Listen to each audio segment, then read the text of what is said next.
Sulay nga adlaw na sad sa tong pagpaningkamot no. So banimi karon ninyo sa moang installation. Solar installation diri lang ni sa El Salvador City. So under gyapon siya sa Misamis Oriental. So bad news no kay ang electric companies nagpagawas na surug statement nga magtaas na sad og electric rate sa ato ang monthly bills. So good news lang kay ang 4B Solar is nag-offer solar installation nga possibility dako og mabawas og makatabang sa inyong monthly bills. Labi na sa katong mga consumer nato nga nagnegosyo og dagko ang ilahang bayranan. So banimi karon ninyo sa moang installation karon na adlaw.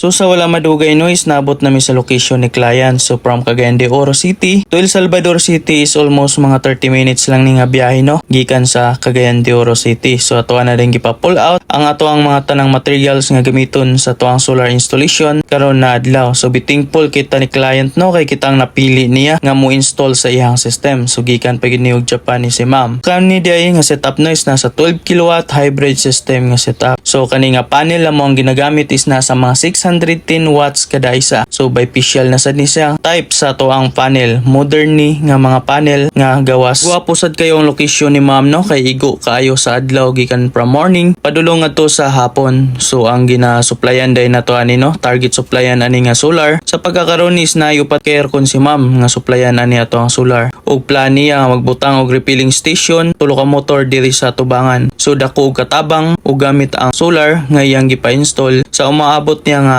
water refilling station. Then gagamit day may diri no og battery nga 15.3 kilowatt battery capacity. So lithium type sad niya to ang battery. So sa wala madugay no gipangsaka na day na to atong mga panel, giplastar na day na to atong mga railings para mas masayomi og human. So kani day nga setup no is guhuman na mo og duha ka adlaw tunga. So walo mi ka buok nagtrabaho ani kani nga setup para mas masayo-sayo og human. So sa mga pangutana no about sa warranty kan sa panel, inverter ug battery. Ang ato ang panel day no is na 12 years nga warranty ang ato ang panel. Nakadugay ang warranty sa ato ang panel. Din ang ato ang battery ug inverter is na siya 5 ka tuig nga warranty nga gihatag sa ato ang company. So nga nakadugay ug gwapo ang ato ang setup no. So sa ato ang mga warranty pa lang daan bawi na kay ta. Din natay libre nga 2 ka tuig nga after sales gihatag ni client. So kana siya is libre na nagihatag nato sa ato ang client. Din after sales lifetime support ang amo ang after sales no. Diri gid mi mobawi sa after sales ug good service quality sa mo ang after sales. So sa wala madugay no ato ana dayong gisiting ang ato ang inverter. So Deye nga brand ang ato ang inverter nga ginagamit diri. So makita ninyo na siya monitoring system sa iyang atubangan kung pila ang ato ang nagamit or asa ang ato ang mga load nga na-consume, pila ang harvest o pila ang gikuha nato gikan